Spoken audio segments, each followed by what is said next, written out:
Welcome to the Backlog Podcast number 58. I'm Matt. Contestants. And today we have on Fighting EX Layer Specialist Geki CP. It's Geki CP, correct? You can just say Geki, yeah. All right, we got Geki, also aka Geki CP, but Geki just goes by Geki. Yeah, CP, just FYI, CP is for my first and last name because I had to do it because everyone else, there's other Gekis on social media, so I had to stand out somehow. Right. So Geki, why don't you tell us a little bit about yourself, like your history with the FGC and how you got into playing Fighting EX Layer? Sure. So growing up, I was a huge fan of fighting games from my first time playing World Heroes on the Super Nintendo. Okay. Yeah, you guys know that game, but it's an SNK title, kind of like Street Fighter, kind of like Fatal Fury. The cool thing about that game is that there's a lot of death traps on the edge of the stage. So if you go near it or you touch it, you like explode, burst into flames, get electrocuted, whatever. And there's like cheap tactics where you can like loop that stuff and like make infinite scenarios. But it's fun. I didn't get competitive though until about Super Street Fighter 4, where I actually found out that there was a local tournament in my area at a gaming bar. So I went there. My very first match was on stream, and I got destroyed by El Fuerte, and I was so pissed. But yeah, after that, I found out there's like a local experience in my nearby area. So I went there for a tournament, and I just kept going there. I went 0-2 for like a month or so, and then I finally won one match against like the worst player, but I felt good, so I kept going, kept getting better. But throughout the whole time, I was just a huge casual fan of like Street Fighter, like most fighting games that came out. Like I always got all the collector's editions for Street Fighter titles, Mortal Kombat, stuff like that. So I'm a big fighting game fan generally. And in terms of Street Fighter EX, I grew up playing those as well because I counted them as Street Fighter games. So I bought each one of them, played them for countless hours. I actually love Street Fighter EX3. That was probably my favorite out of the bunch. And then, yeah, me too. But the first time, so I was playing Street Fighter 5 competitively, playing Vega, and I was doing pretty well at the time. And then Vexel was announced at EVO. They had that little release trailer, and then announced the beta.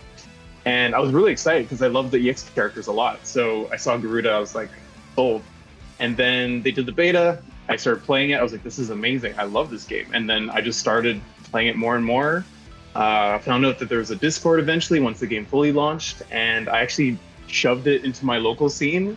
And I roped in one person that was also excited with me. And then we started with 2 people. And then we grew to like 15 people on average. And then there's just like up and down numbers here across the board. But I would always like hustle people in because like if they were playing Street Fighter, which is at the same time as Vexel, I'd be like, hey, Vexel's free, just join. It's basically the same. Like, so yeah, I was hustling that for a good while, and now I'm the administrator of the Discord. I have a full guide on how to play the game and all the content and resources that you'll need, and I run tournaments every month for the game as well. So, Wow, that's really awesome. Yeah, that's freaking crazy. Thank you. Yeah, no, that's how you do it, man. You just gotta like, hey, just shove it in people's faces. Like, hey, have you ever tried this game though? Like, Yo, this thing's dope. Play it. It's good. Yo, play this game. It's really exactly. good. Yeah, man. I was so what me and Quint did this week to kind of prepare for the podcast is I got Quint to play some Fighting EX Layer, and I did. I tried to delve into it, and it was a little weird at first. I will say that. Oh yeah. Yep. It feels so much more different than what the standard Street Fighter EX games feel. They feel like it has like a little bit of a different, touch to it. And I'm kind of glad they did that. But at the same time, it can be very I will say this, it's a little overwhelming at first delving into it. And I'm still overwhelmed. I don't know what the hell's going on in that game. I had to actually, I had to go into the scrolls, man, the ancient text, and figure out what the Gogi system is, and I had to I get anointed by a priest, and now I'm a Gogi priest, I guess. But yeah, no, But yeah, the Gogi system pretty interesting overall, and it really kind of almost felt like a gem system type situation that they were going for. Like it reminded me a little bit of like Street Fighter Cross Tekken in a way, except it probably works better. It actually works. It probably works. It functions, you know. It's interesting. Yeah, because a lot of people, I think when I first touched the game and I figured out what Gogis were, I was like, oh yeah, it kind of feels like that. But only in terms of that you activate things by doing certain actions in the game. But there's so many other games that do that as well, right? Like I've heard things about like Arcana Heart, they have similar things like that. But it's more akin to like isms in like Alpha 3 or like grooves in CVS 2. And I say this in the guide, but basically because everyone has access to all of them, they affect all the characters exactly the same way. It's just certain characters can abuse certain things better. They're mostly about like player expression. So when you pick the same characters, if they have different Gogi selected, it can completely change the match. And what's cool about them as well is that Fexel is 3 rounds instead of 2. And because of that, there's certain Gogi that activate in the last round, or if there's a 3rd round or 4th round, usually they'll activate. And sometimes, depending on the matchup and the players, it could completely change the flow of how the match goes. And what I really love about it too is that there's a lot of mechanics now in most modern fighting games that are sort of like comeback mechanics, like X Factor, Ultra, Fatal Blows, stuff like that, Eason and Samsho, for example. But what I really love about the Fexel Gogi system is that it's honestly just, they give you tools to use well that we will use for a comeback.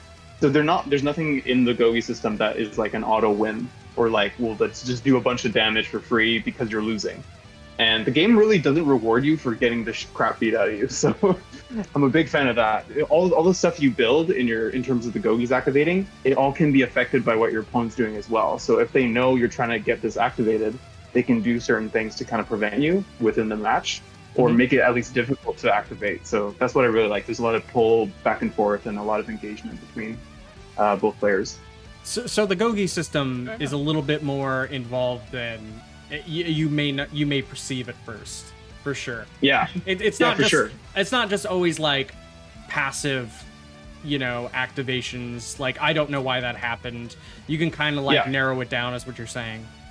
And the cool thing too is that like it looks so complicated because there's I think 15, 16 different Gogi decks you can choose from. But the thing about it is that there's a lot of shared Gogi within those decks. So in terms of unique Gogi, there's only like a good handful of unique ones. And in terms of the ones that are the most impactful, there's only so basically most decks have 2 to 3 orange Gogi, and then the rest are usually blue. And the blue ones are usually just passive buffs like 5% to walk speed, 5% to attack, 5% to meter gain, stuff like that. And you can, in the game menu, you can see the Gogi list. You can see every single Gogi and then every single deck. And if you go to a Gogi and press on it, you can see what decks that Gogi is in. And then you can see those decks closer and then tells you what they do. They're all pretty straightforward. Most of them are just like, oh, this one lets you do a teleport. This one lets you do a full screen jump. This one lets you do a short hop for half a bar, right? Stuff like that. So they're not super, super complex, but the complexity comes when you start messing around. You start trying different Gogis, like, oh, that looks cool, that sounds cool. And then you try them for a bit, and then you start playing matches with it. And then you see, and I explain this in the guide, but basically what you're trying to do is see if you can activate the Gogi by the end of the match with that character and that playstyle that you're going with. And if you find that there is stuff you're not activating that you might care about or that might be helpful, try playing in a way to activate that stuff as early as possible, because it's just going to be tools for you to use later whether you use it or not, right? But and if you're not activating it, you can try switching to a different deck. You can try another character, because the cool thing about Fexel 2 is that it's a system-based game, so it's very, very easy to overlap and go to another character a lot quicker, because the foundation of the combo structure, the chains, all those ideas are universal. There's only area, I would say, kind of doesn't have certain rules, but they're mostly taken away. He doesn't have like a completely different skill set. Right. Yeah. It makes a lot more sense when you bring up CVS 2, because that sounds like not that, even more flexible than CVS 2, because CVS 2 is a little unbalanced in a lot of ways. Like, some characters are completely not viable without Kyosuke, like right? Egg River or something. Yeah. Yeah, like Kyosuke, like basically, if you're not using like Aism Kyosuke, he's kind of useless. Like he kind of sucks. And even with Aism, he's not very good. But yeah, that's like the first thing that comes to mind. But even it sounds like with Gogi, you can kind of be like, okay, well, I can make this, you know, to kind of patch this weakness area in his kind of gameplay. And exactly. Yeah, that's pretty cool. It's sort of like the variation system, sort of from like MKX. So you can like kind of modify how your character does certain things. But the difference though is that you don't lose anything when you switch to a different Gogi deck. You still keep all your moves. They all work exactly the same. You just have like modifications in neutral. Maybe you get pressure in certain scenarios, right? Stuff like that. Like you can take so I'm in Garuda, for example, and he's a twist of a Shoto, sort of. So he has like a fireball, but it's like a short sword that stabs you, and it's plus on block. He has a drill that's kind of like a Tatsu. He has an uppercut that hits on both sides of him because he has blades everywhere. Excuse me. Yeah, he's amazing. I love that character. But the cool thing though is that he needs meter a lot of the time to do his biggest damage because the supers do a lot of damage, but they scale a lot. So what I like to use is a Thunderbolt deck, which basically lets him have a full screen teleport that always teleports in front of the opponent. And a lot of his strong moves, like his anti-air, he can cancel into his unique attack, which is like a little like toe tapping command hop thing. And you can cancel that from his anti-air button. So it's like a free option for a hard knockdown and more damage. But the problem is it sends you full screen. So with Thunderbolt, you can use that as a hard knockdown, teleport instantly, and then go for a meaty setup, which is really nice. Because normally you can't do that. So there's things like that you can look for to see where you can optimize a certain deck with your character, which is just awesome. Crazy. Yeah. Now Garuda, is he? And so like as a kid growing up playing like EX3, I always looked at him as like Arika's version of Blanca in a lot of ways. Now I don't know how viable that is, but like to me, he always reminded me of Blanca. And I think in EX3 he was a charge character, if I'm not mistaken, wasn't he? Or was it like a hybrid charge or something? No. I don't think he had any charge moves, if I remember. He might have had something. No, I don't think so. I think he still, everything was just emotion. Okay. Yeah. Because to me, it's interesting you say that, because I did think visually before I played him, or before I played the games, I thought he was like, Blanca, like maybe dead Blanca or something. Like, come back as a samurai ghost. I don't know. But after you play the game, like, because I obviously played the story mode and the arcade runs and all that, and as I got like bits and pieces, I was like, oh, he's kind of like Akuma. Because he would show up secretly when you were doing really well in arcade mode, and he wouldn't show up normally. And if sometimes you just wouldn't know he existed until you fought him, right? Right.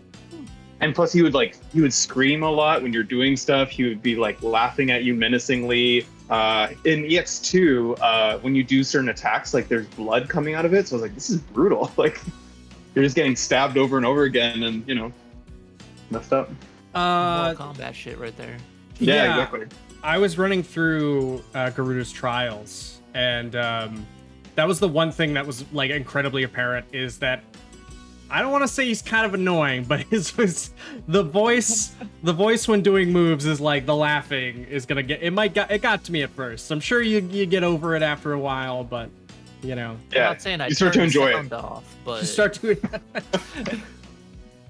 to laugh. Yeah, too. it becomes a part of you, and then when he does his like move, you do it too. It's just that's how it goes. Yeah, it's like Meta Knight. You have to say like or whatever it is. Exactly. Yeah. But yeah, so the EX series I kind of think is really interesting in general, because I was reading into the history of the game a little bit, and I didn't find too much. But it was the first Street Fighter game to use 2.5D in the series. And it really kind of seemed like at the time and sort of the history of things, Capcom was being really experimental with their IPs, because this was sort of considered the golden age of fighting games. Not, people consider now the golden age, but then was particularly the golden age. Every year you had a new fighting game. People were trying new things. But I think fighting games in general and the pop-off from Street Fighter 2 was starting to lose its steam a little bit. So it seemed like Capcom didn't really know what to do with, their IP of Street Fighter. And you could see that with games like Power Stone, Rival Schools, Plasma Sword. These are all like very experimental 3D fighting games, trying new things. Some of them share the same systems in general. But, it was kind of that PS3 early era. I just want to say, like a side note, I love that era of fighting games just because of how experimental it was. And you're not really going to get like games like that anymore. Like, you're not going to get the Power Stones or, your Street Fighter EX games, which is... That cuts me deep, man. I want another Power Stone. I do too. But, so, like, you can really kind of see, like, Capcom was like, Arika, we want you to make this game, this 3D fighting game, and then kind of see where it goes. And I guess Arika, they had a good relationship with them because the founder was Akira Nishitani, and then along with Akiman, he was one of the creators of Street Fighter 2. And little fun fact, Arika is just Akira spelled backwards, which is the guy who created Street Fighter 2. It's I actually found that out, and it was kind of cool. So by 1996, they were had Capcom had given this to Arika, and they made the first Street Fighter EX game, and then kind of that was set the precedence of things. Now, do you have in-depth knowledge of like EX1 to EX2, like if there's any like strict differences between those two games in general? Yeah, I can't, because I was a really hardcore casual at that time. And I personally haven't I've gone back to a lot of old games that I used to play in my childhood and tried to get like a competitive insight to them, like Alpha 3, Alpha 1, all that sort of stuff. But EX1 and 2, I know there's differences for sure. I think in the roster, probably in frame data, maybe movesets and certain details, but I couldn't comment on specifics. Right. But I know there's a difference. We do have a EX Retro channel in our Pexel Discord that like there's a bunch of people that do talk about that stuff, so I could probably ask them. Oh yeah, for sure. And maybe that could be an episode we do in the future, is just on Street Fighter EX to EX2 or whatever it may be. And so do a lot of research for that one. Yeah, for sure. But I mean, I really enjoy this kind of the EX series, and I think one of the more interesting aspects of it, and this is something I've always thought to myself, when I was trying to learn Street Fighter EX2, and a few years ago, I was just messing around with it, and I kind of realized that the feel of EX2 is very similar to Street Fighter 4 in a lot of ways. Not exactly the same, but like some of the way you combos, it feels like a very footsie heavy game. And then, it just sort of like mirrored what, like, when they were making Street Fighter 4, they're like, oh, maybe we could go back to, referring to the EX series as, kind of coming back to that 2.5D style. And I mean, I feel like I might be alone on this, but at least that was something that I always kind of thought. So going on, they made the first EX game, then they made EX2, then Fighting Layer.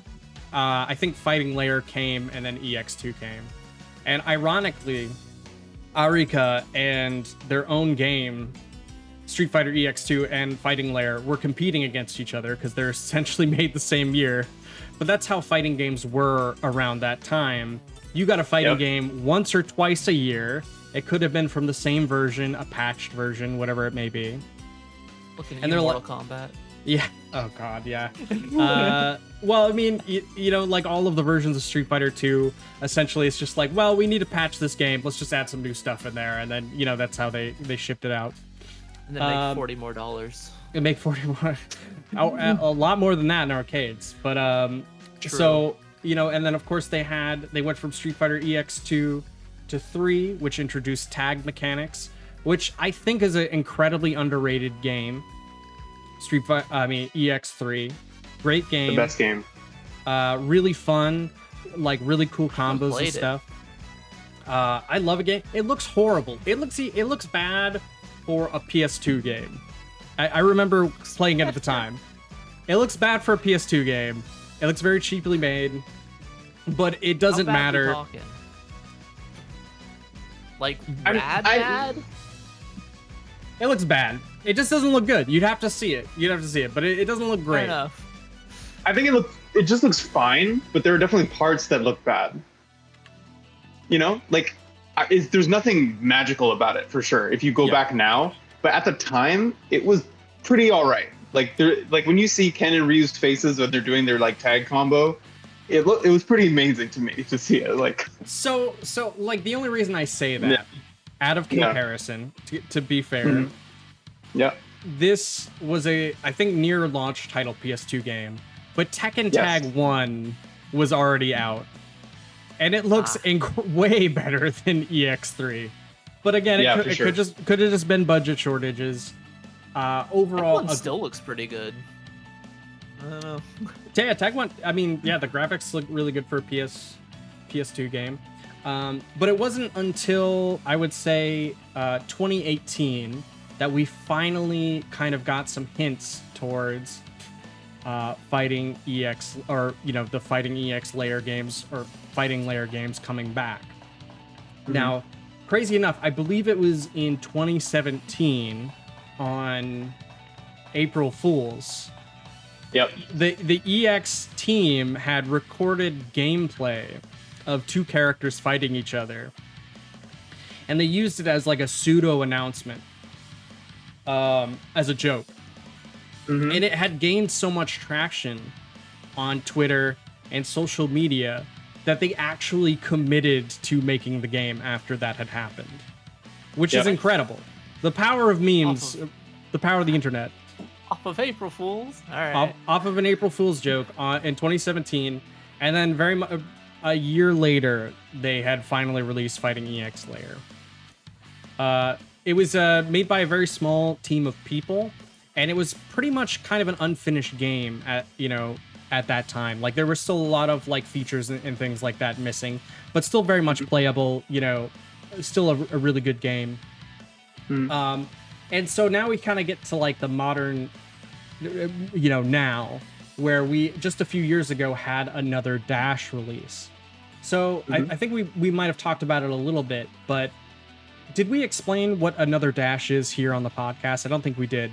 Geki, No. would you be able to explain to everyone what another Dash is as a game? What's the difference between that and regular Flexel?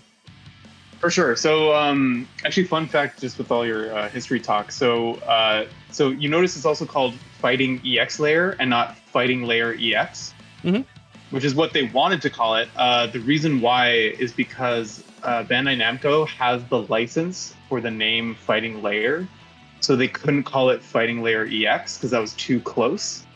So that's why they called it Fighting EX Layer instead. So that swapping difference, it made all the difference for the naming, which is a little sad because they seem to have a vice grip on the Fighting Layer characters, and that's why we haven't seen any of those characters come back to Fighting EX Layer right now. So hopefully that changes in the future, because I know they are working together on Tekken 8's netcode. Because I don't know if you know this, so Fexel at launch had delay-based netcode, which was pretty okay. Like, it wasn't the worst delay-based netcode, but it definitely wasn't great, because Street Fighter V had rollback that, even though poorly implemented, they were trying at least, But we voiced our concerns, once we saw other games come out with rollback like Strive and all that sort of stuff, and then they ended up implementing it multiple times, multiple versions. We did tons of beta testing for them privately, and just through like Steam beta clients and stuff like that. And they launched it basically after the Japanese fighting game dev roundtable. They pretty much added rollback to the game right then and there to like PS4 and PC, and it was amazing. Didn't they kind of like at the end of that? I believe was it at the end of that meeting? They were like, "Oh yeah, by the way, we have rollback now," and they just like stealth launched it, which is pretty incredible. They were kind of they were the some of the first people that were. A lot of other companies are following their suit of like they're going to roll back, right? Yeah, Wolbachia is fantastic. Everyone should be there. Right. And I'm assuming that that's a big reason why they're like, oh, well, we need to get Arika people on Tekken 8 because, you know, they probably have a great relationship.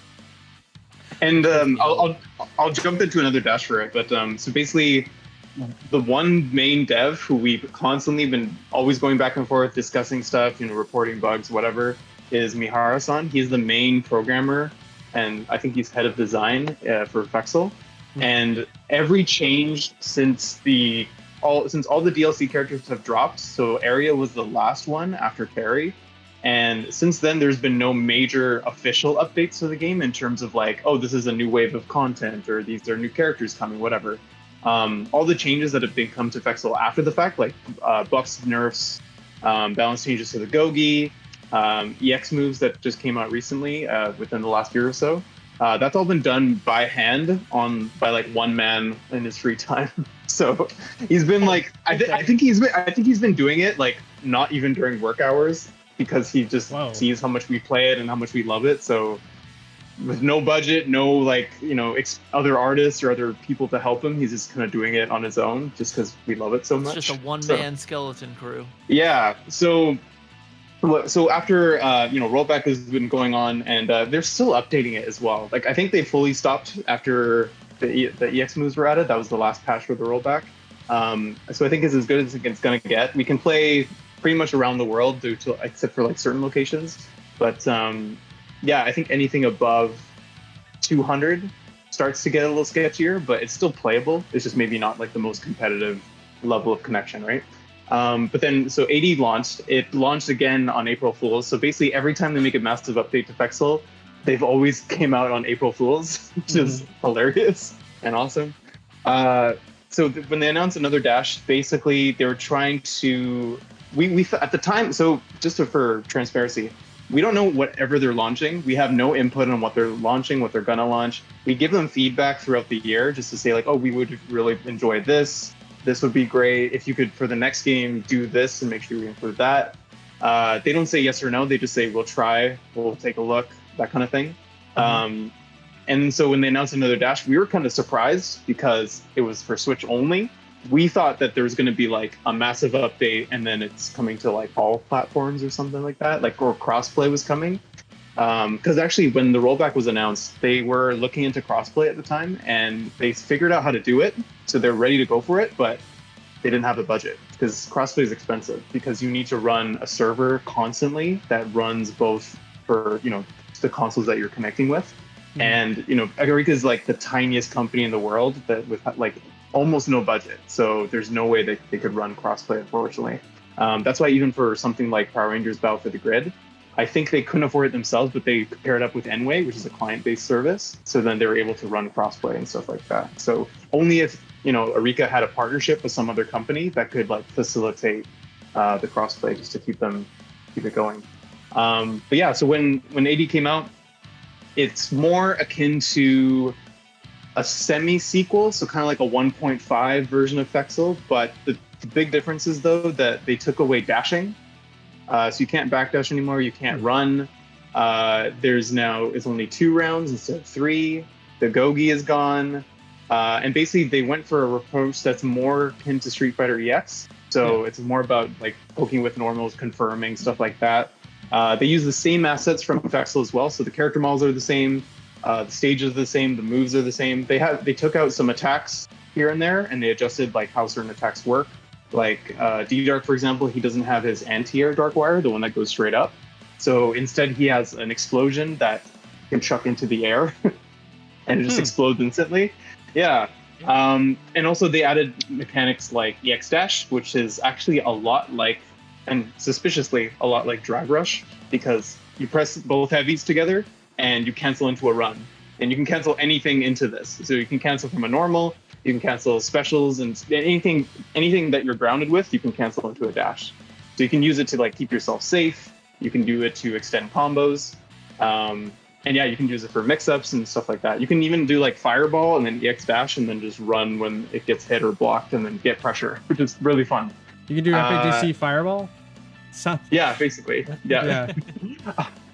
There's also EX Arrow, which is actually one of the Gogis that existed in the Skydancer deck. So basically, it costs half a bar. It basically slows down to the blue flash, and you do like this full screen jump. It's not very good, but it's good if you like read a fireball and then you just go for it, do something like that.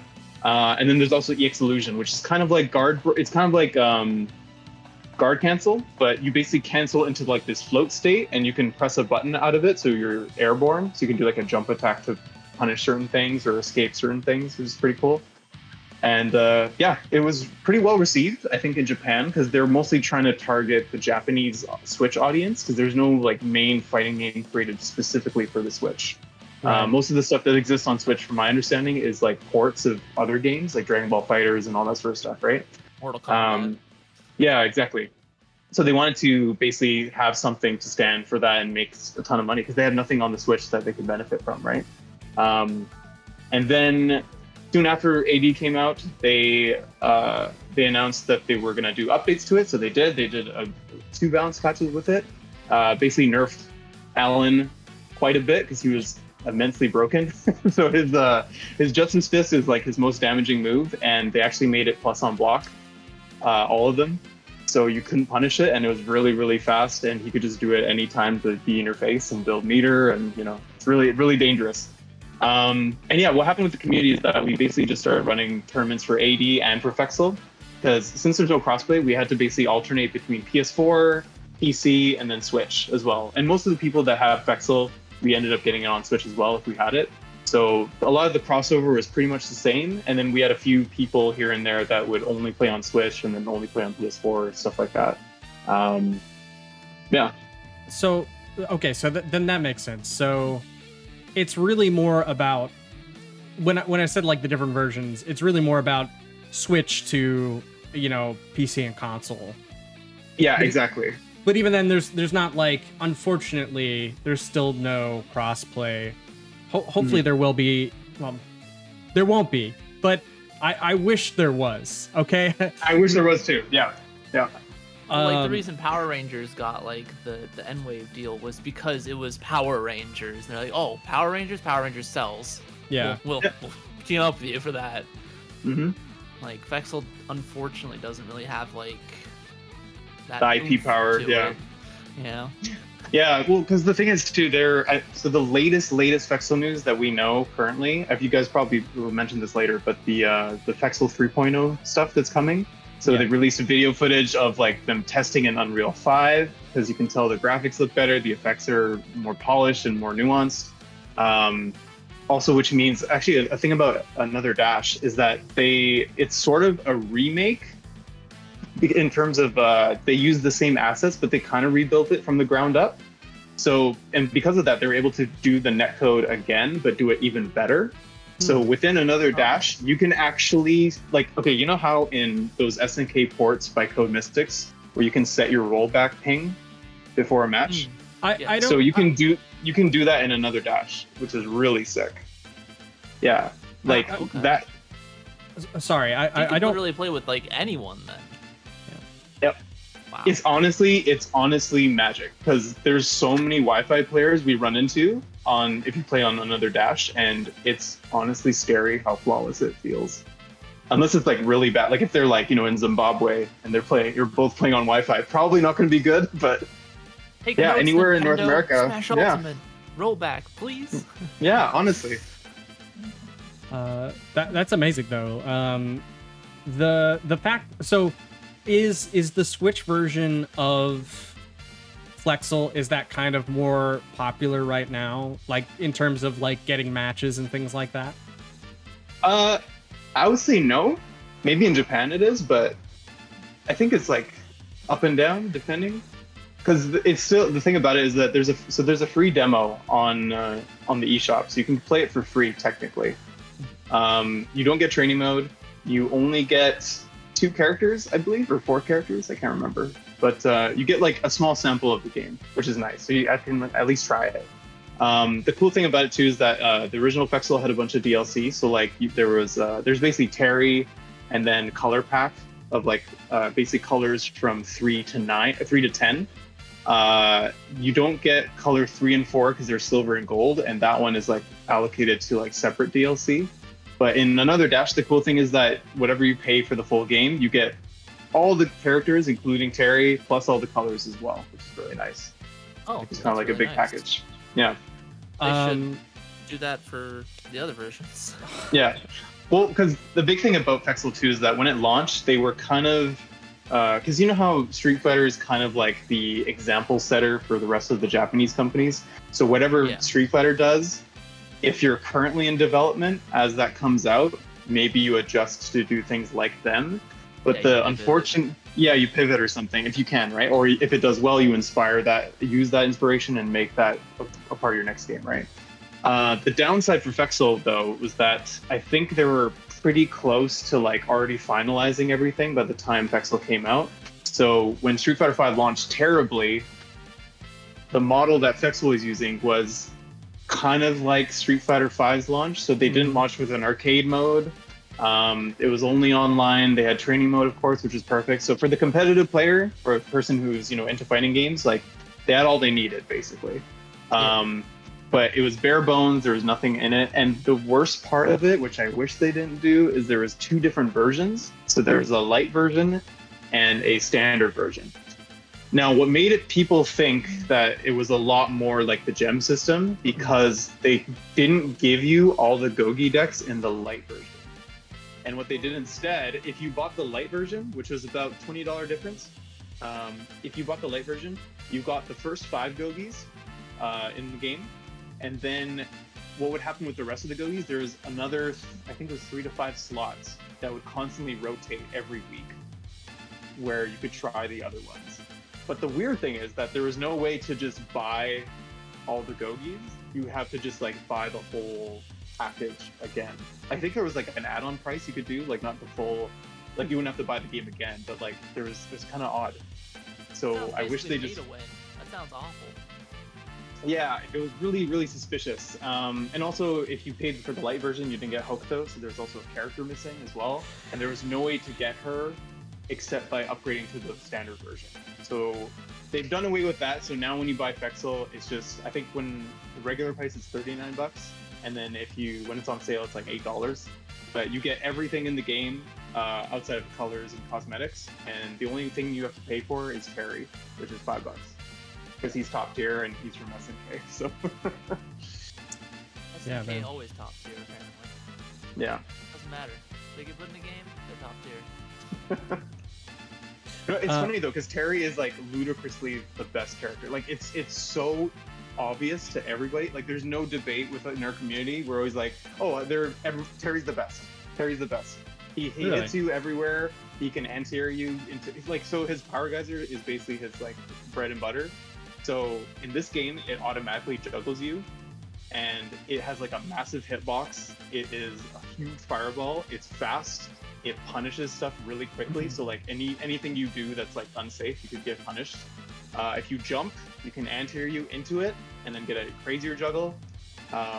It's a reversal. It's everything, and he gets all of his momentum from it, and he gets some of the most damaging juggles in the entire game. And also his reversal, his rising tackle, is a charge move, but it has a vacuum effect. So if you're near it, you get sucked in.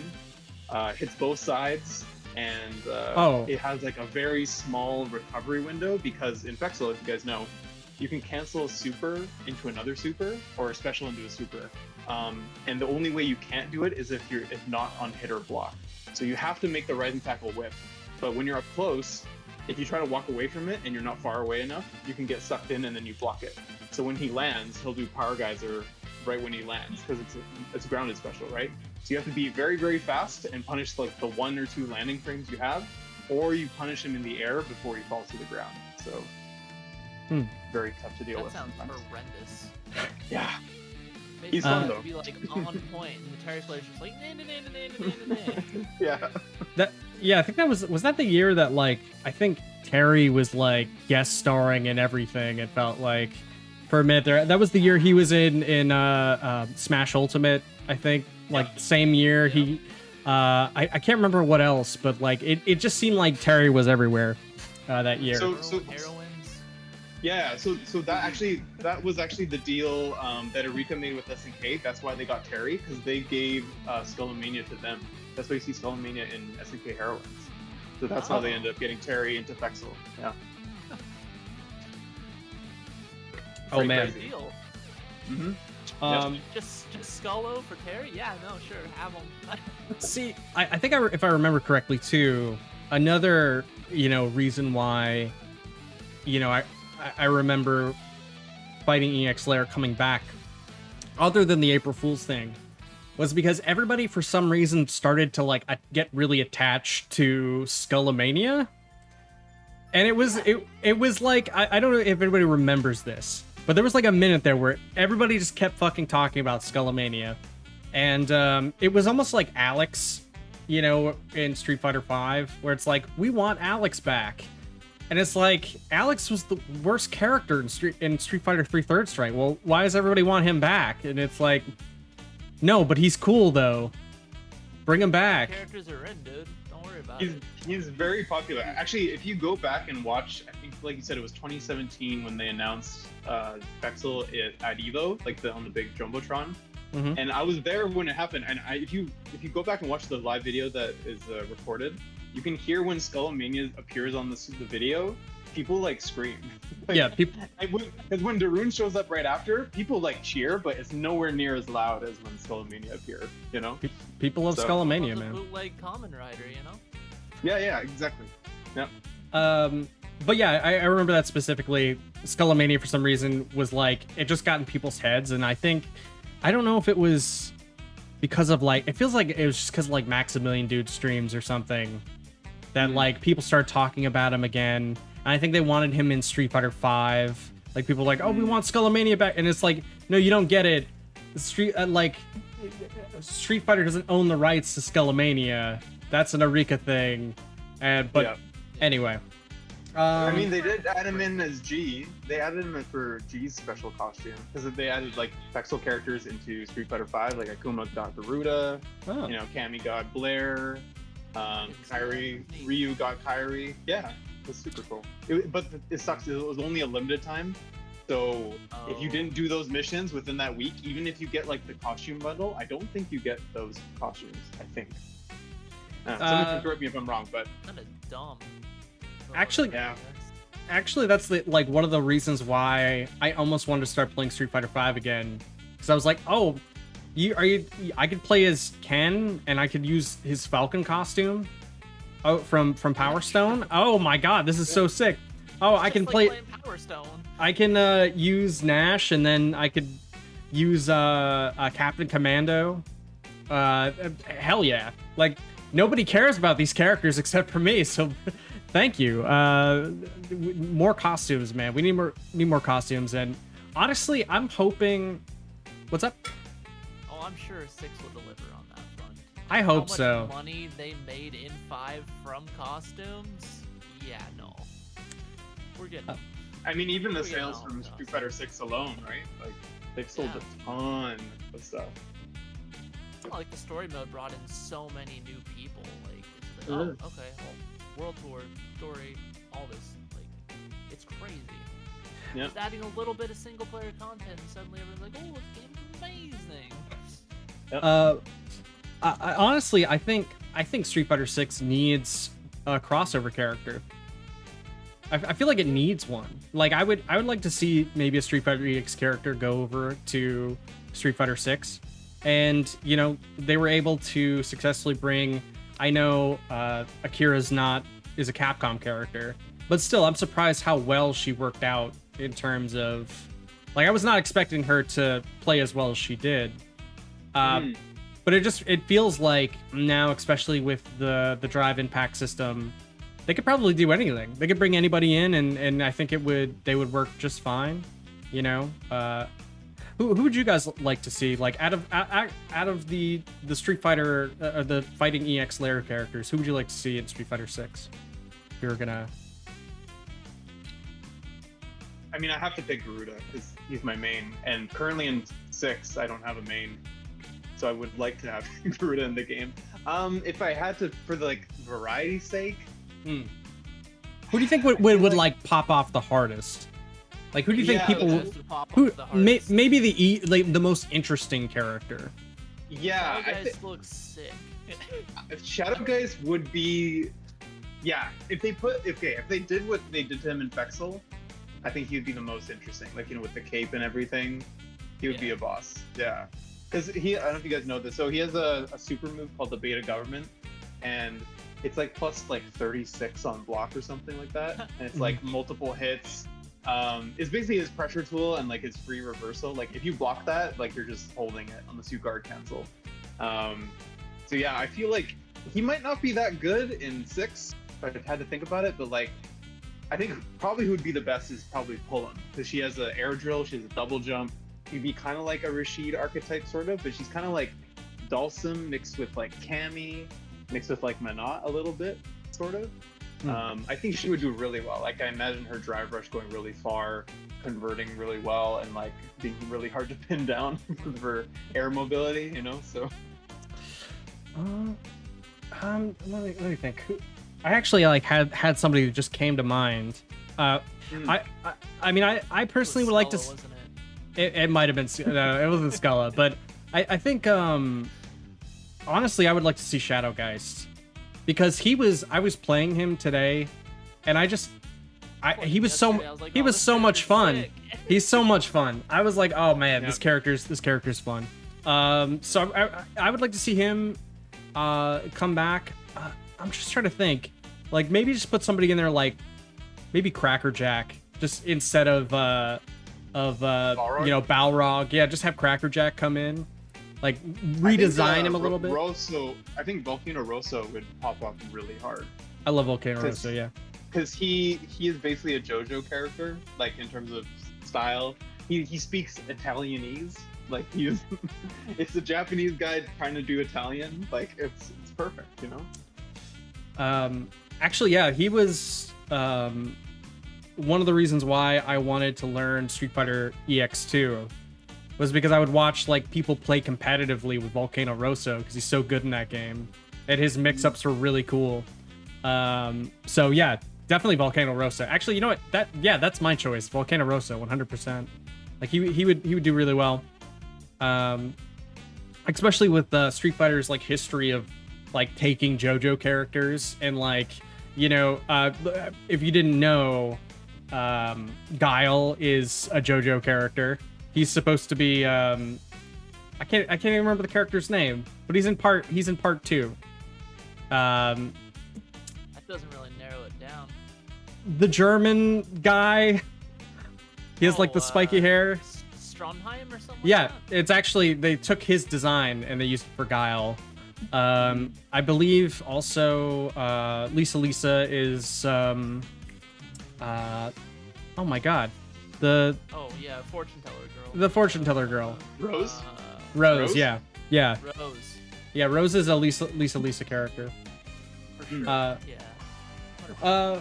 But yeah, I think Street Fighter 6 needs to do something with their characters, some kind of crossover to kind of like get somebody excited, because right now I'm not excited for any of the season 1 DLC. I don't want to play more Street Fighter 5 characters, but She can kick rocks. I don't want to be mixed again. I'm interested in Rashid, but ultimately they were like, oh yeah, let's just add more Street Fighter 5 characters. Nothing popped out. But anyway, Gotta see the new stuff like Aki and stuff like that. Like, that's you- interesting. she's just gonna be Curious. Fang, I think. But Maybe? I don't know. that's people's prediction.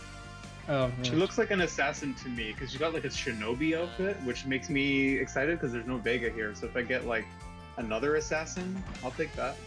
That makes sense. Yeah. Maybe she won't have a pointless mechanic that gimps her. Maybe. Okay. Poor Vega.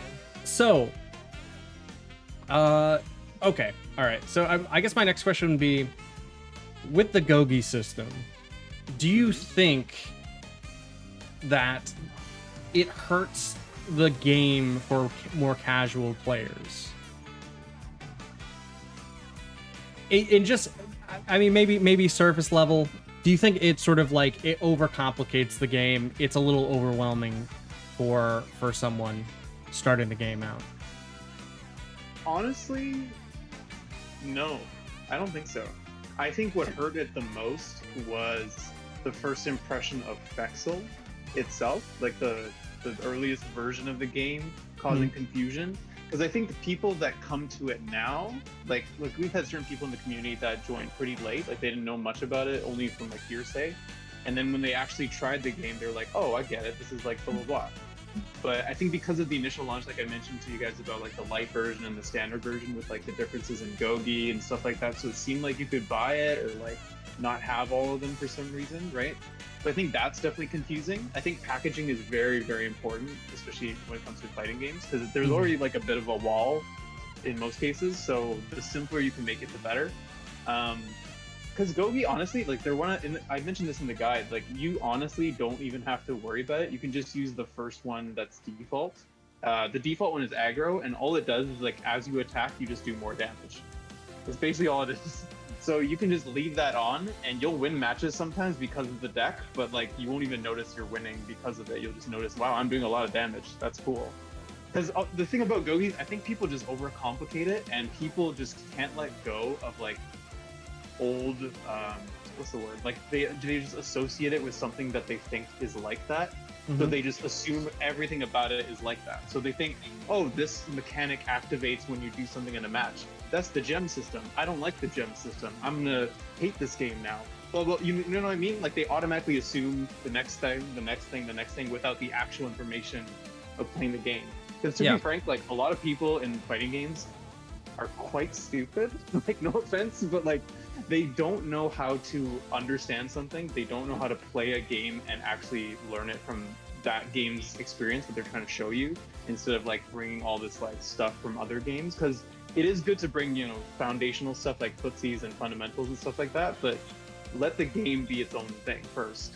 Or at least if you're gonna, you know, complain about something, try to understand it first fully what it's supposed to do. And you don't have to like it. I'm not saying you have to like what it's doing, but just at least understand the differences and why this is doing X thing. And if you need help, you know, most of the communities are usually pretty friendly.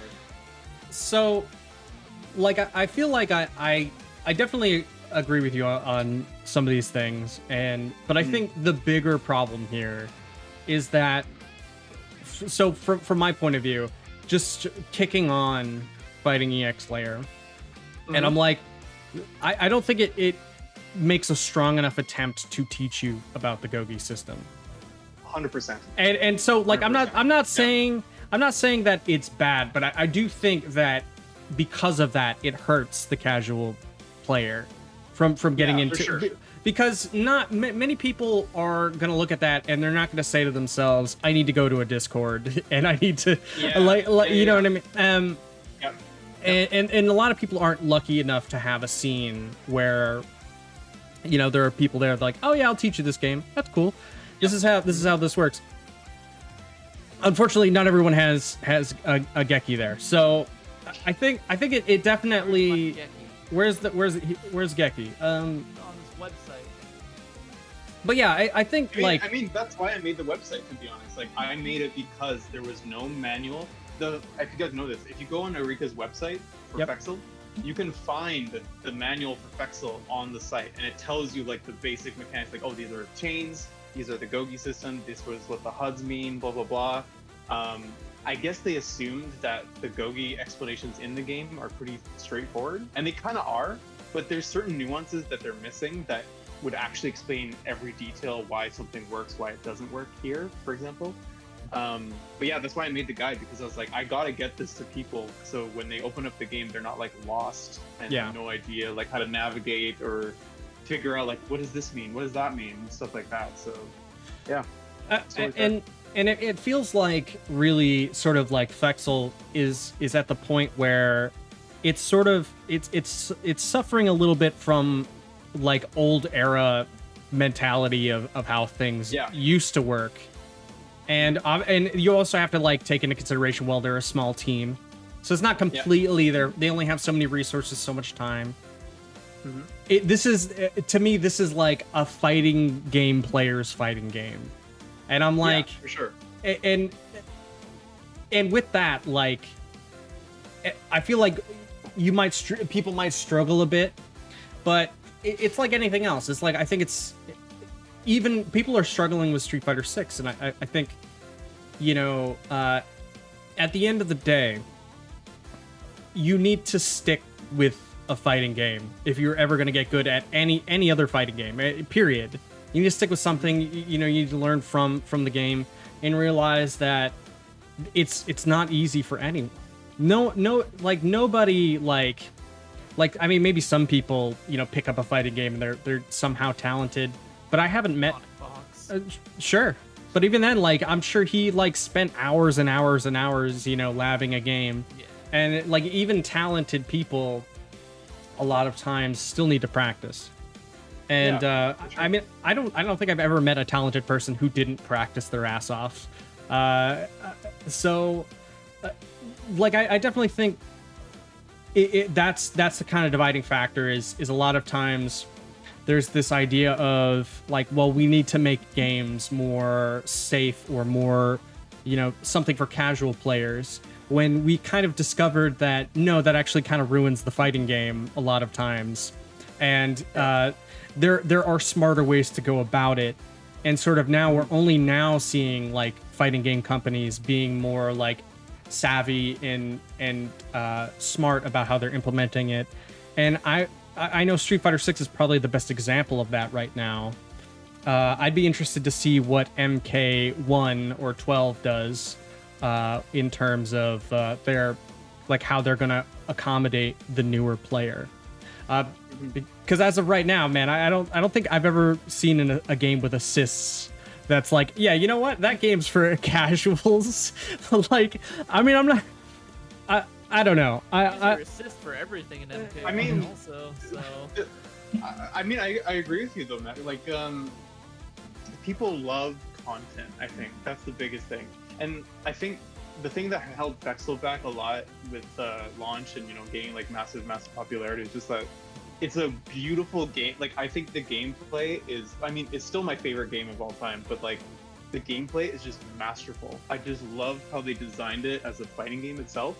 And then how the Gogi impact that, and then when you get into like the competitiveness of it and matchups and all that sort of stuff, it's just so fluid, and it really changes based on like who uses what and how they even two people that use the same characters with the same decks, they might still play very, very differently, and that's just from like selection alone, which is great. I love that.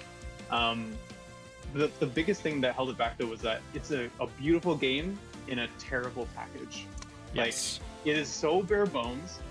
Unfortunately, there is nothing you can unlock outside of the achievements. Like, you can't unlock more colors, you can't like color edit, you don't get like concept art, you don't get like titles for your online profile, you don't get color designs, you don't get like voice clips or like any of the, like, you guys remember in the older Street Fighter titles you could do like the voice tests and the options, stuff like that. Yeah. You don't unlock any of that stuff, right? Which is really unfortunate. And like, I know it costs money. I know it's, you know, they're a super small team. They basically had no budget when they made Vexel to begin with. That's why it's so bare bones. So I'm less likely to fault them for that, because I know they're doing it out of passion and care. Yeah. And there's certain stuff they've added in that's like, I don't know if you know this, but for Shadow Geist and Spellomania, if you do their dreams, their Raging Demons, if you hold Light Punch and Medium Kick while doing it, you get a special animation. And also, Shadow Geist has a Air 720 super that's kind of like an Air Raging Demon, and that also has a special animation if you hold that as well. And it doesn't say anywhere in the game that you could do this, so you might never see it. And also, characters have taunts that are like Area, for example. She has a taunt. You do the Raging Demon input, and she taunts. It does absolutely nothing except she just shakes her head and goes like this. I don't got one of those. Yeah, like, it's like, but like, it's like things like that. They just put it in just because it's a reference to like older titles, because you could do that in the older EX games and you get a special animation. So the fact that they do that stuff because they know people will like it, even if they never see it, that's the kind of thing that, you know, you just enjoy. And another small thing too is that if you go into the credits of Fighting EX Layer, like the credits option, and you just let the credits roll, you can press, I think it's one of the attack buttons. If you press one of them, you create fireworks, and you can just keep pressing it, and like a bunch of fireworks will just burst.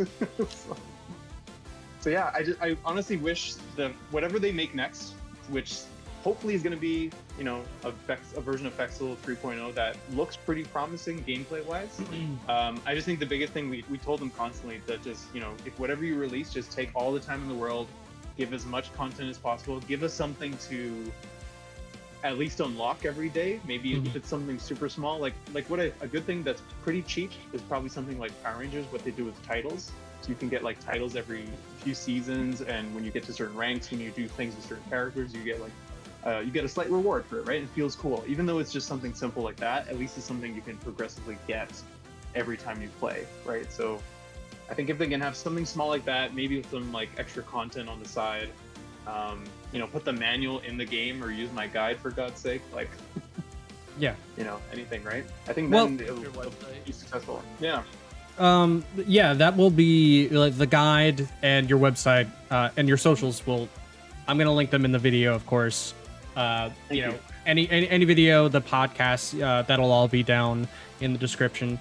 So who's ever listening and they want to check out the guide, it'll be there for you.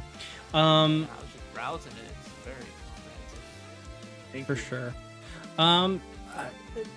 Okay, so I suppose we should get on to the 3.0, and I'm interested to see what your thoughts on it are, because as we've seen in the past, watching the gameplay, there are now side steps. It looks like there's side steps of the game, which I don't think were in any other version of Fexel.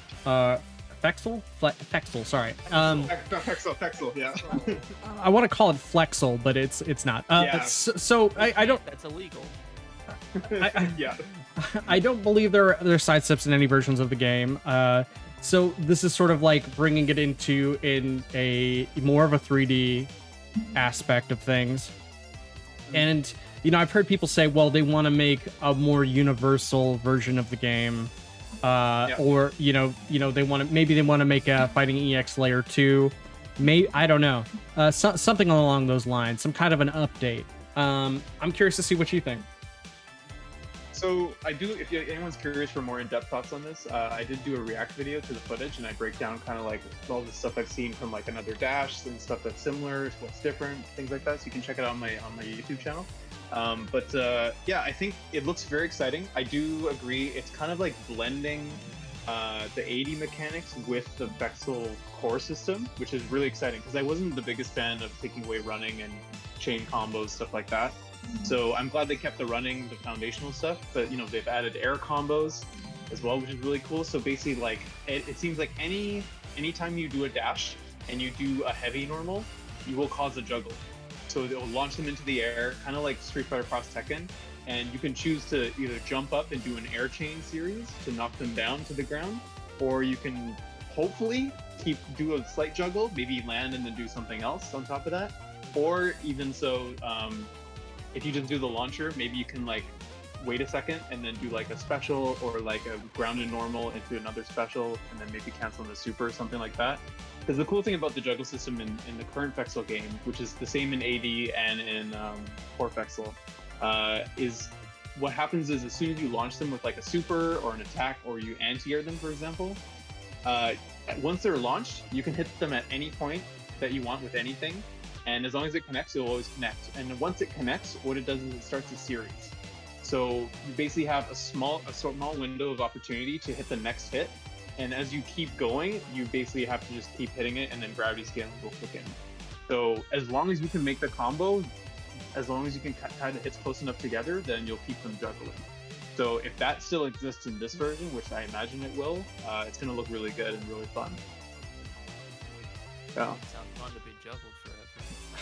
No, but the thing about it though, the meter system is really interesting because there's no meter game in the game. So basically, once you use a bar, it's gone for the rest of the round.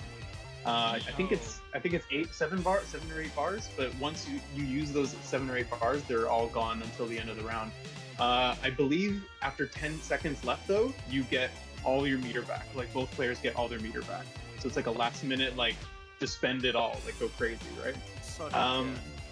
Yeah, exactly.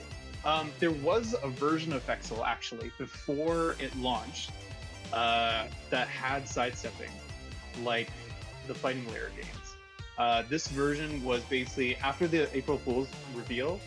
Then they started finishing it off. They had a test stream, I believe it was at the Beast TV station. So they had Nemo and Fudo play this version of Fexel. I don't know where you can find it, somewhere on YouTube maybe type Nemo, Fudo, Fexel.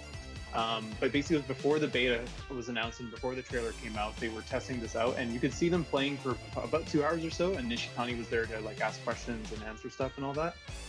That was the only version of sidestepping. After Fexel had been out for a while, there was a mobile version of Fexel that came out, and that had sidestepping technically. But that's like a one-off free game. I think you can still download it actually from the App Store. But yeah, try it if you guys haven't. But yeah, the sidestepping seemingly is going to work kind of like, almost like Tekken, sort of. But it's going to be kind of slow. You have to already be running to sidestep. And the button combination to do it seems a little complex right now. So hopefully they change it in some way. But what it looks like to be useful for is, because you can sidestep projectiles, and you can seemingly sidestep dashing attacks. So if someone tries to dash at you and do like, dashing crouching light kick or dashing crouch medium kick, which is a common threat in Fexel currently. So if you do that, it's like one of the best ways to get in on somebody. So you usually have to do something like a neutral jump to bait it, jump back dash to space out a whiff punish, or press a button that goes over lows to kind of counter poke them. So this would be another option to avoid that kind of scenario. So you can just like sidestep, see them coming, sidestep, and then they could just make them whiff, and then you punish them on the side. It's not going to be full 3D, it's still like a 2D game, but it's going to add an interesting layer, so to speak, from the combat. I think I'm most curious about how it'll affect other characters, because we only got to see Alan and Terry. And both of those characters don't have air supers, and both of those characters don't have air throws. So I'm very curious how air throws and air supers and air specials will interact with the juggle system. Right. Because that would be a big factor in how strong, because if you guys don't know, so in Fexel right now, Terry is number 1 and Alan is number 2. There's basically almost no dispute between that. In AD it's very different. Terry is like middle of the pack, and Alan is like number 1, and then probably Shadow Geist is 2, I would say. But Shadow Geist in normal Fexel is actually not that high up. He's probably like about mid-tier or so. So yeah, it's very interesting to see once they add more characters, maybe how, like I mentioned, the air supers will interact with the juggle system they have. But I'm excited. Have you ever played Virtua Fighter 3 Team Battle? Okay. Oh, Team Battle, no. What is that? It's Virtua Fighter 3 on the Dreamcast. Okay. It's called Virtua Fighter 3 TB. It's Team Battle. When I say Team Battle, that's what it stands for. Yeah. It's actually so the whole angle of 3 is it has the tag system. Okay. But that's kind of optional. But anyway, that was like one of the first games I ever played with a sidestep, because it was 1998 or 9 when the game came out. I hadn't played other 3D fighting games at the time. And the way you sidestep in that game is it goes from being a 3-button game to a 4-button game, and the 4th button is sidestep. So the way you sidestep is you press up or down and choosing the direction you want to go in. And I was curious, is the sidestep going to work the same way in the newer version, you think? Like, is it going to be a button sidestep? I hope so, or because I think right now you have to press 3 buttons and then do the input for sidestep. I think you just press down or up with that button input. I think it's both heavies and then medium punch. I hope it's something more simple than that, because that sounds really annoying. I'd rather it just honestly be, maybe you hold like light punch or something, and then you can press up or down. Like that would kind of work, maybe. Too slow, though. Yeah, maybe. I don't know. It could be like Rival Schools. Make it a button. I think they'd have to make it a button plus the up or Yeah. down. What's the Rival Schools input? Rival Schools input is 2 kick buttons, up or down.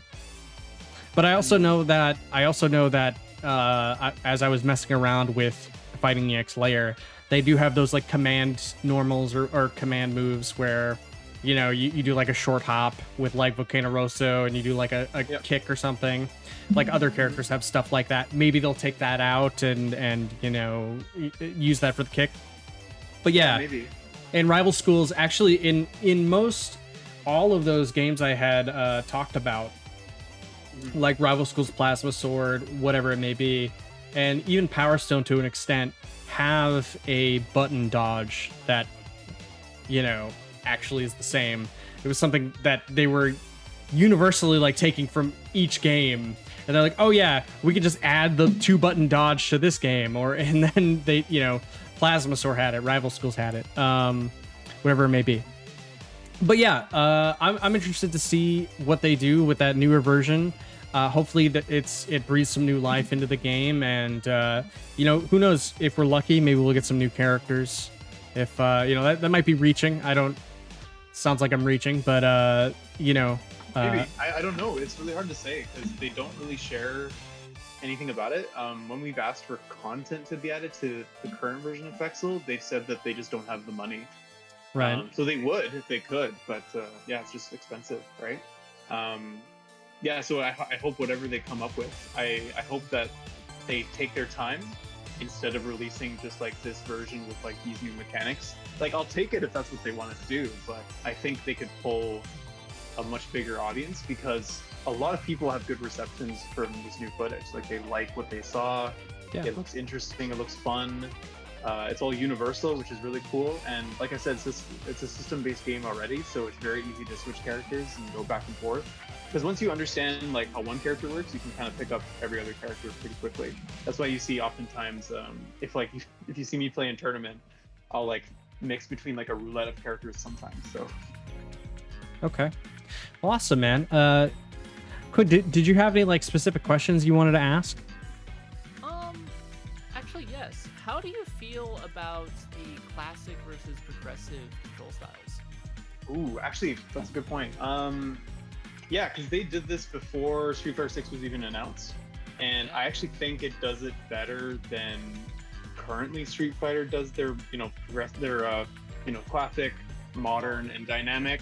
Dynamic is kind of interesting. I guess it's nice for, you know, people like children that don't know how to play. They can just match and stuff will happen, right? Totally fine, right? Yeah, I think the great thing I like about it is that it honestly plays exactly the same. Like, there's no limitations put on it. It's honestly just a preference thing. Like, there are benefits to both. Progressive is really good for, actually, well, just to explain how it works. So there's classic inputs, which is how all other fighting games work. You have motion inputs, stuff like that. Progressive, what they do is they change it so that all special moves and supers, they're just directional inputs after being in neutral. So you can do a DP instead of doing a DP motion, like, you know, forward, down, forward, punch.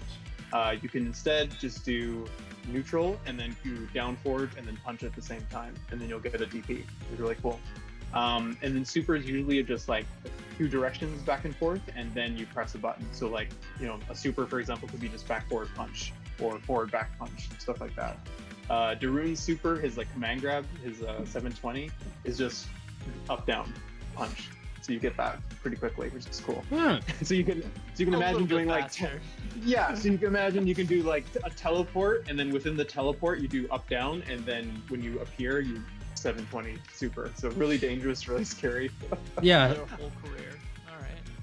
Yeah, but the difference between the two in terms of benefits and cons is that classic, obviously cancels are going to be a bit more difficult to be super fast. So if there's certain combos you're trying to do that maybe have a small window to cancel into, progressive is going to be faster at canceling because the inputs are shorter, obviously. The difference is where it's not as useful is if you like to buffer normals in neutral, especially like heavy buttons into supers is quite a common tactic to like stop dashes or to buffer after like an anti or something. It's a little more difficult because you have to go back to neutral and then do the input. So if you don't have the timing down right, it can be more difficult than if you're just buffering it constantly. So classic has the edge in that aspect. And also in the game, a common way people do juggles is something called a dash jab juggle. So basically you press jab once you hit the juggle and you cancel it into a dash, and then you press jab again and you cancel it into a dash.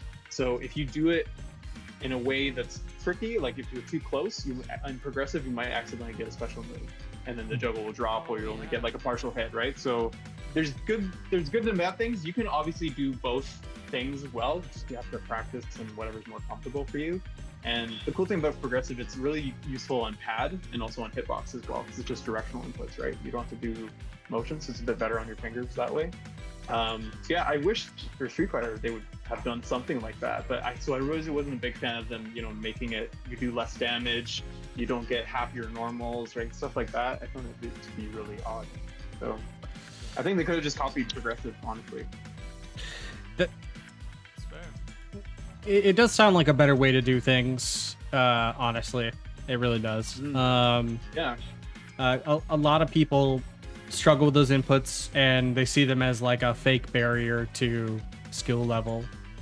I mean, in some ways they are. Yeah. Yeah. Yeah, but but lets more people play the game, but like it's so tough. It's rid of classic. Maybe. but my DP motions I hope though. not. I just love the choice. I think the best thing that modern fighting games can do is just give players choices. You know, like let people do inputs how they want to do it. Obviously, without cheating. You know, like having multiple inputs at the same time. But yeah, I think it's totally fine because there's stuff with like accessibility that usually Japan developers are pretty bad at. So it would be nice to get them on level with most North American developers, especially like Mortal Kombat. Killer Instinct even had great accessibility options. It was nice. Yeah. Yeah. Well, I'm I think really surprised there was no like limitations really for the progressive versus the classic. Yeah. Like, oh, I can just do this super difficult input, really easy, and get full damage for it. Yeah. Okay. I don't know why I would play classic.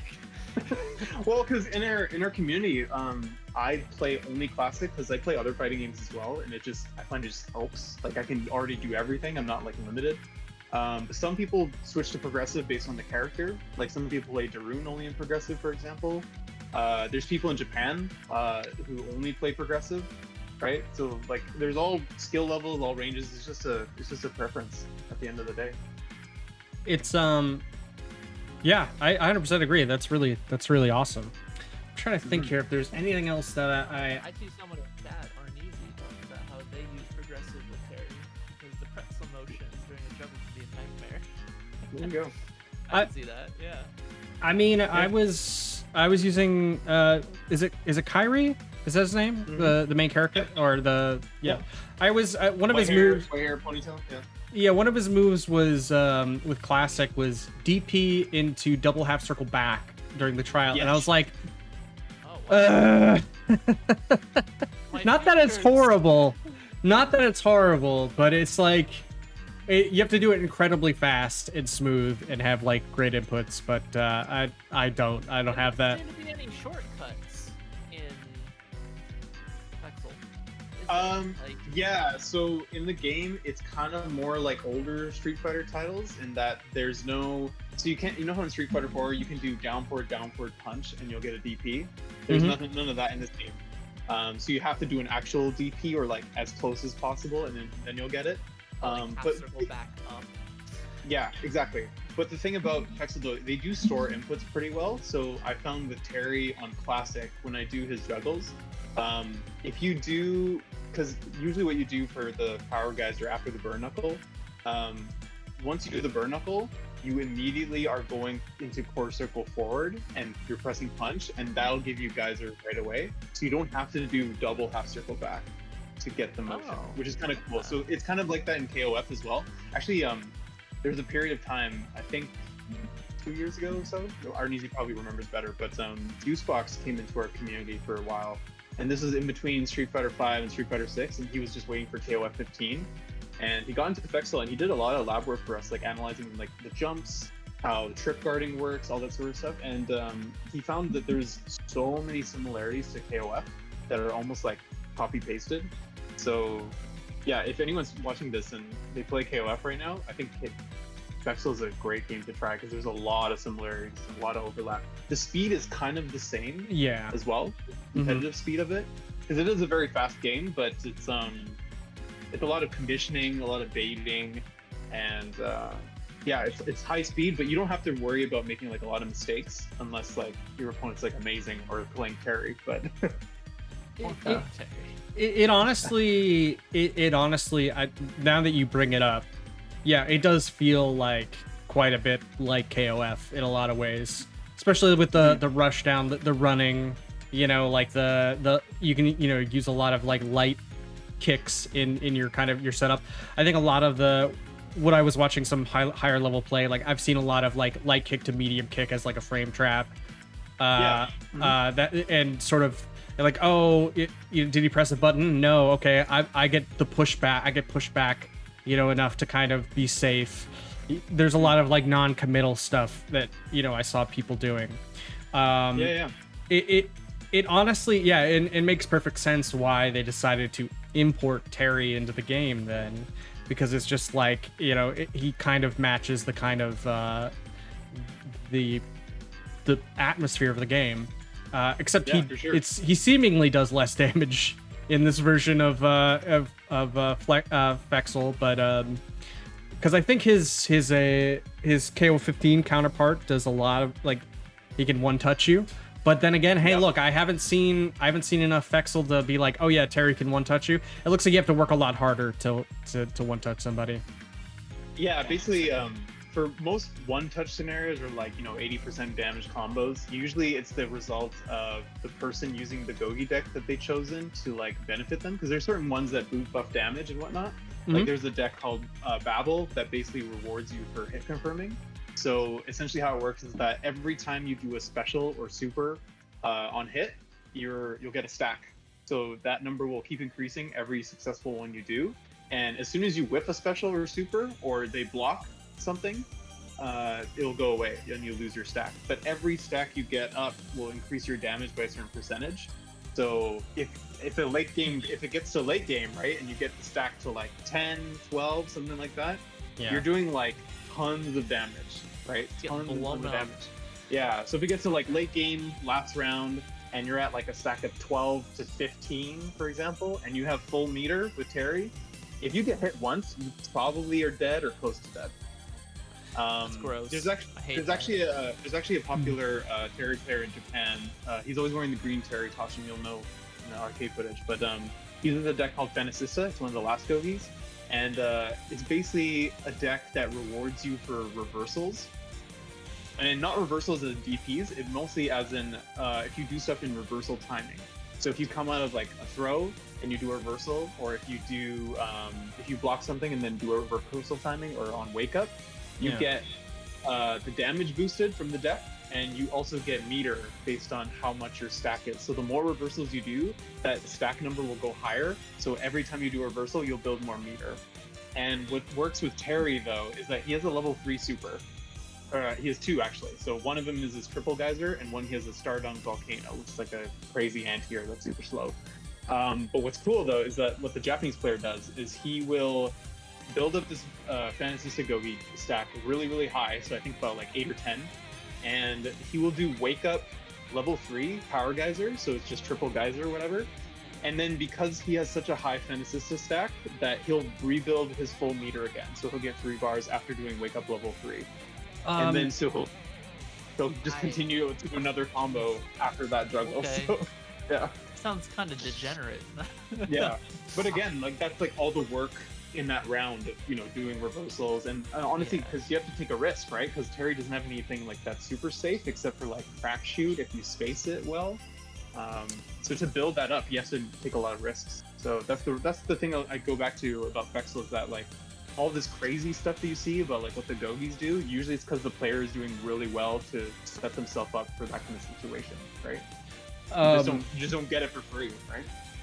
Yeah. I mean, I think I was watching some big one footage. Yeah. And that's probably, he was probably playing Terry. I was probably watching him, but I think I watched a Terry player use full meter, then get full meter again in a combo. Yep. And I watched him use Power Geyser to space somebody out, and I was like, that is insane that like Power Geyser can be used as a spacing tool, because like, oh well, he's gonna block it, cool, get out of my face, dude. And essentially, because of the angle of Power Geyser 2, it's like he can't jump over it, you know? I mean, unless he's right next to you and he times a jump, you know what I mean? It was pretty interesting. But yeah, and on a side note, and this sort of reminds me of when Juice had come in, and when we were talking to him, he was essentially telling us why he prefers other fighting games. And from what I understand, is like fighting games that have like a shift in sort of like intensity to it is like more like of an adrenaline rush for people once they kind of get into certain situations. Like Virtua Fighter 5 is like making you gotta read, you know, and sort of, I'm assuming KOF and sort of Flexel is the kind of the same thing. It's very intense defense, offense heavy game, offensively heavy game. It looks like it's like super rush down orientated in terms of gameplay wise, like more so than like most like other fighting games would allow nowadays, you know what I mean? Other than probably like KOF 15, which, you know, you have your short hops and all of that, people are in your face all the time, gotta be super good at defense. But SF6 got that now too, I feel. Well, the big difference too between especially 5 and also 6 as well, that like in Fexel, yes, offense is really strong, but it's because defense is so good. Because in Fexel, there's no way to really open up a really good opponent with like an unreactable move. Like you can react to pretty much everything if you really think about it. Like the overhead, the universal overheads are really, really slow. And you can cancel those into supers, but the normals that are overheads, those aren't cancelable at all. And they're only like just a few points of damage, but those are the ones that are faster, that are harder to react to. But yeah, like blocking, just crouch blocking in Vexel is amazingly strong, and chip is not that crazy in the game. Like there are some sequences you can do in specific scenarios, or if you pick the Berserker Gogi deck, that one like increases chip damage on your normals and then specials as well. So you can use stuff like that if you want to play that kind of style, but generally it's just really good to just crouch block in that game. And the big difference too in Pexel is that if you stand block something, it actually changes the frame data slightly. So it's actually more advantageous for you to stand block stuff if you can, because it's less advantage for the opponent. So if you're trying to punish something or see a gap in their like chain pressure, if you try to stand block maybe the last hit or like the special, you might have a punish where you didn't have necessarily before. Because in Fexel, most normals, like in Street Fighter 6, they're negative. There's almost no normal that is plus on block. Unless you do it as a meaty or something like that. So oftentimes that's why you see people, and I explain this in the guide, but often you'll see people do a chain or part of a chain, or they'll try to stagger how they're doing the timing of the chain to create a gap and kind of cause a frame trap to see if the opponent's trying to press, crouch jab to check them, or, try to throw tech, something like that. Because it's very hard to open up a good player, but that's the interesting part of it, is that, there's this touch and go kind of sensation in Fexel, and you're trying to like out condition them, see like what their habits are on defense, what they'll like, are they going to reversal here, are they going to wait, are they just holding space, like, you know what I mean, like that kind of thing. I actually did find that a little confusing when I was playing the game, was the amount of like how I could. I'm assuming the difference here that I'm having trouble with is chain combos, whereas like you can slow down your chain combos. Like you could do them really fast, or you could do them like kind of like you could slow them down a little bit. You know what I mean? Yep. Whereas like certain other combos or moves that probably aren't chain combos feel like you either have to do them very fast or very slow, and figuring that out always throws me off. Does that make any sense to you? Like, you know what I'm talking about? For sure. Yeah, for sure. So I explained this in the guide as well, but so you can mix chains and links together. So links work basically how Street Fighter EX works. So you do your crouch medium punch into crouch medium kick, the special or super or whatever. But the cool thing is there's stuff that comes with this chain system in Fexel that like there's certain combos you can do by mixing them together. So for example, a common one that's pretty universal, except for area probably, is you do dashing crouch light kick into crouch medium punch chain because you're going light to medium, right? Yeah. And then you're gonna manually link into crouch light kick and then back into crouch medium kick chain. So there's like one link in that combo there. But the cool thing about it is that it's kind of like a pressure check. You can kind of use it universally to like see, are they going to press a button here? Are they going to check my, you know, non-real link? Because basically once you finish the chain, if it's a true block string, obviously they can't do anything after it. But if they're mashing light punch, they're going to hit you before your crouch and light kick comes out. So there's things you can do like that to kind of check people. You can also, instead of doing it slower or faster, you can choose to use specific buttons and normals together that will automatically have a gap regardless of how, obviously if you slow it down, it's going to be a bigger gap. But you can do stuff like crouch jab into sweep. And for most characters, that's safe, but that causes a big enough gap where if they are mashing anything that's not a reversal, they'll just get hit. Yeah. And then you get a knockdown and then you get pressure, stuff like that. So, but one of the things you might be talking about is there's a universal combo that most characters can do where you do crouching medium punch, or sorry, you do dash, crouch medium punch as a link. And you actually have to chain into crouch heavy punch from the second medium punch. If you try to link all those three normals, they'll whiff. Like the last hit will whiff. So you have to just link it, the medium to the crouch heavy punch as fast as possible. So.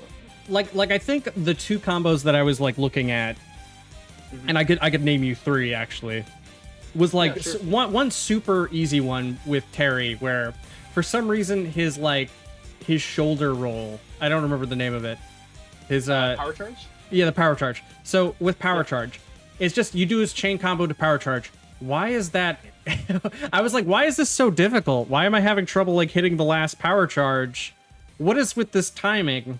It's sort of like the timing of the combos is like always weird because my mind goes to, it's either I'm doing it too fast or I'm doing it too slow, and then you got to try to figure out where it is in between. Yeah, I always feel like no matter what pace I picked, it wasn't right. It was wrong. It was wrong. I think the other one was with Darude. I was Darude. I think it was like stand light kick, crouch, medium punch, light punch, medium punch, or something weird like that. Where I was like, okay, why or crouch light kick, medium punch. Where I'm like, why isn't the second medium punch connecting? Is there like a micro walk or a sliding feature that I have to know about? Like what? So yeah, for anything that requires a link and a chain, usually you're gonna have to run first. So you'll run, do the crouch medium, because so if you're running, you get a slide momentum, kind of like in Guilty Gear, where you get momentum on your normals and stuff like that. So a lot of combos are only possible if you run first, and you have to be right next to them. So you'd run dash crouch leg kick, chain into crouch medium punch, and then would link the second crouch medium punch, and then cancel into lariat or whatever it is. And then for Terry, there is a trick with half circle motion. So what you can do, and this works for DPs as well, but you basically, as you're doing your normal, so like let's say you run in, you do crouch light punch, crouch medium punch, crouch heavy punch, and then you have to do power charge, right? So what you're doing in between all those normals is you go back to neutral. So you just press down jab, let go, down medium punch, down heavy punch, and then you do the motion for power charge. And you'll get it, you'll be surprised. Like it'll take a few times, but once you get it, you'll never miss another cancel from crouch heavy punch. That is the most Tekken thing I've heard ever, is like, do you play on arcade stick? Okay, why aren't you getting this move? Are you letting the stick go back to neutral? No? Okay, well there's your problem. Is like you're holding directions while you're... And so like, yeah, that makes sense because my whole habit when I play like a 2D fighter is while I'm doing a combo, if it's a crouching combo, I'm holding down back the whole time. Yeah, exactly. Yep, I have the same problem too. Yep. I hold down back like a lot of time. Like, okay, is this gonna whiff? I'm gonna make sure I hold down back, because if I whiff this, then I'm at least have a chance to block it. So yeah, I can see how, like, I was even trying to like do the power charge like in the middle of the chain combo. Like I'll do it the second button. Yes. And I was like, why isn't this working? I could do this every time in KOF 15. Why is this so difficult? And it was just Well, like, so- it's just power charge. That's it. So another big thing about it too, and again, I explained this in the guide in more detail, but basically you can car cancel any normal into any super or special. Like it's kind of nuts. Like except for command normals, but any regular normal you can car cancel into anything else. So and there's also a negative edge. So if you, and I mentioned this called cleaning up execution in the guide for combos. So basically, if you do a move too fast and there's an overlapping input, you might accidentally get the overlapping input of a Kara special. So that's why you can really slow down a lot of these like links and cancels, because if you do it too quickly, you might get the Kara cancel version. And then sometimes you do want the Kara cancel version because there's like certain pressure setups and Oki setups where you do have to do the Kara version, like for Rosso, for example. But yeah, that might be a big factor too for getting some unwanted inputs. And We get unwanted inputs. Yeah. but like it's interesting to think, like with some moves, and this kind of puts things into perspective. Some moves like in Street Fighter, it's like you got to micro walk to do that move. Like it's not landing because you're not micro walking. Tekken, it's not landing because you're not micro walking. Whatever. Sorry, You didn't I apologize. dash between those. Yeah, micro dash. Okay, so in this, it's sort of like replace micro walk with sliding, is what it sounds like to an extent. Well, I wouldn't say so because there's no combos where once you're hitting the combo, you stop and do a micro dash. There's nothing like that. So I think that's what makes it a lot simpler. It's mostly just that if you have bad input habits from like Street Fighter 4 or maybe certain other fighting games, you might get exposed a little bit. Like I definitely was when I first tried doing some of the harder stuff. And honestly, like with the trial mode, or expert mode, it's not all practical. Like once you get past, it's mostly just to show you what you can do. Like the Kyrie combo you were talking about, where you do DP into the other super, right? Yeah. Like that's not a thing any Kyrie player ever does ever. They'll always go DP into air fireball super or the dive kick super. They'll never ever do the other one. So you can skip that one if you really want to. But so here's my thing.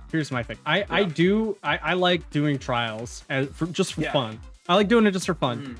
But I will say that I always have a moment every time I'm doing a trial mode where I'm like, this isn't practical at all. Like, why am I doing this? This is so stupid. Good. Why would I ever do you this? know that, though.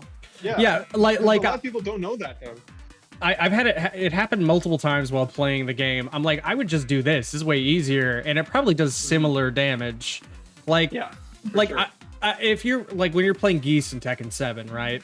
Like people would be like, well, that's not optimal, and then you look at it and it's like, oh, this is about like 5 points off of damage, and it's like, come on, man. Like it's not, it's 5 points off from being optimal. It's 2 points, whatever.